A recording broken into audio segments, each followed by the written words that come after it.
Hello, I am here with Stallions GM Brad Yancy. Thank you for doing this. I I guess I'd start it out by how has the season been going for you? It started out with some very high expectations. We had some very good numbers. We still have some decent numbers. Uh, we are able to carry a roster of 65 players. We have been between 65 and 70 for the most part all year. Our practices have consisted of 40 to 45 at times. At one time, we had a practice where we actually broke the 50 mark, so we had 50 players at practice. More recently, as the season wears on and you're not winning all the time, you tend to lose players along the way. We are now we've been averaging around 34, 36 players at practice. So we're still maintaining a high degree of ability to practice because we have the numbers, but we're not to the expectation we had in the very beginning of the season. Um, is there any specific players you feel on the offensive and defensive sides so far on the team that really stood out in your eye? There are a few, yes. On the offensive side, obviously Jai, the running back, he has he gives us very tremendous effort. Tremendous effort. He runs hard. He doesn't go down at first contact. He gives us yards after contact. And he is always willing to make that extra yards without losing the ball, maintaining ball security. Garrett Nelson has been helpful in the passing game. He's a tall target. He's aggressive. He goes after the ball. He's a deep threat. He's been very helpful in that respect. Scooby has maintained the quarterback position for us. He's been pretty consistent for the most part. He'd like to do a little bit better.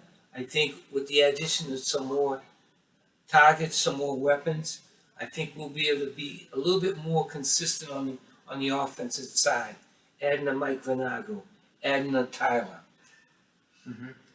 Big body receivers, experienced receivers, veteran receivers. And in the defense? Defensive side, it's just starting now coming around. Excuse me, with Mike Black coaching, along with Coach Moran, Johnny Moran.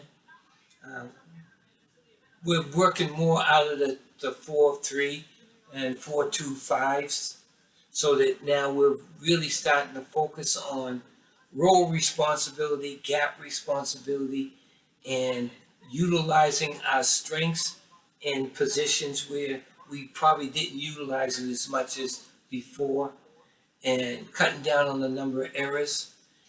Um, I think the weak part of the defense might have been the defensive line where we haven't had the consistent numbers there, but we try to make up with it with the overall scheme. Okay. Uh, what made you particularly want to get a team in Revere? Well, because I think back to we were talking previously in 2015 when we started a team out of Somerville, Mass, the Rampage, and in looking for a field at that time, we were able to get the Revere Stadium, Della Russo Stadium, and it was a first year team, much like the Stallions first year team, and we went all the way and won the championship that year, 2015, Double A championship of the New England Football League. And based upon that, I said, why not? Okay. Maybe history repeats itself. So we had an opportunity there and went back to the Michael at Parks and Rec in Revere.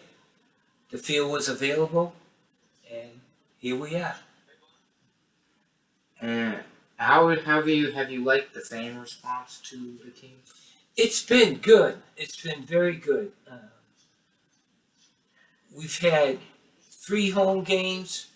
We've had two, probably one near 100 um, fans there, one over 100, and one probably around 60 fans there. And we base that upon what we get at the at the gate at $10 a ticket, and it gives us a good indication what our fan base is. Obviously, we'd like to see it increase. We have to do better as an organization in terms of publicizing and um, merchandising and promoting the team too. Well, I certainly hope to do a better job with the promoting. Yeah. 'Cause that's my job. That you don't have to worry about that. That's all my job. That's all my problems to deal with. God, I got a lot on my hands. Mm-hmm. Yeah, we all do. Yeah, we all do.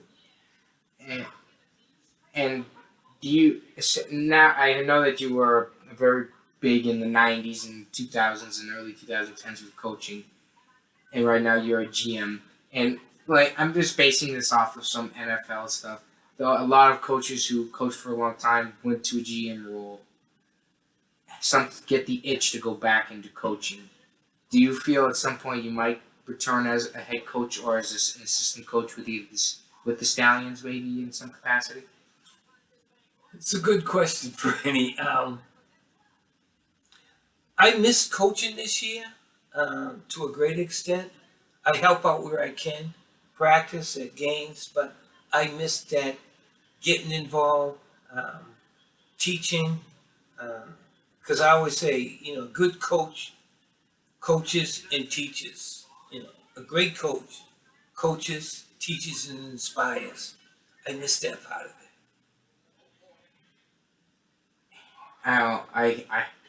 Well,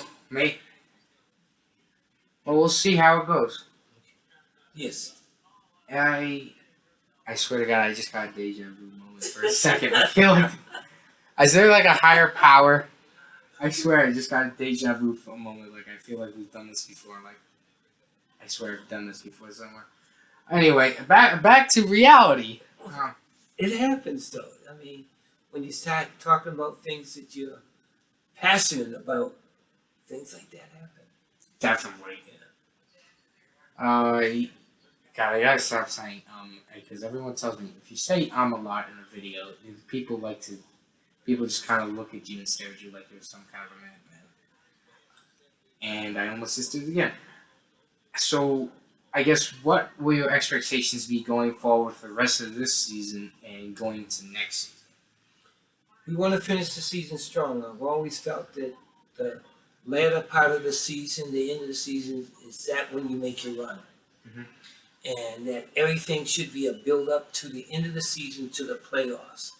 And that's where timing, pacing comes in for a team.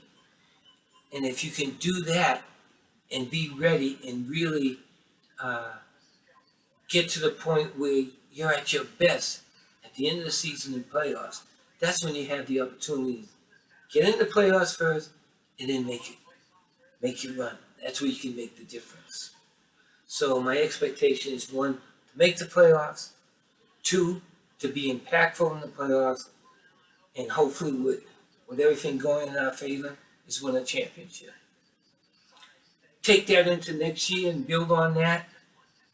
Bring in some new players, some different players, maintain a base of about 20 to 25 players, and build off of that.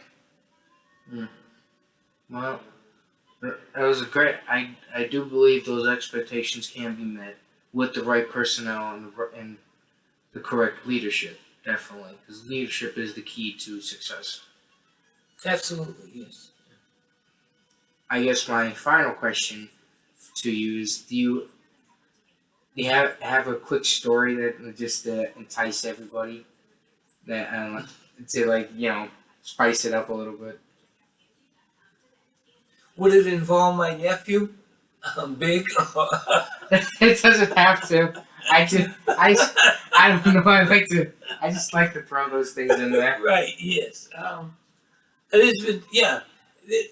There was one story I can tell. Obviously, I'm not going to mention names, but I had a player come to me on a Thursday before a Saturday game and said, "Coach, I can't make the game." And so I say to him, I said, "What? What's wrong? Can we help you in any way? What's going on?" And we scheduled to play in Charlestown, at Charlestown High School, at the field there, right behind the high school. He says, "Well, I don't know if I can tell you." I said, "Well, what is it? What's wrong?" He said, "I can't go to that field." I said, "What do you mean you can't go to the field?" He said, "My ex lives in the village, the project next to the field, and I got a restraining order against me. I can't be within 500 yards of there." I said, "I tell you what we'll do. We'll keep you down this end of the field."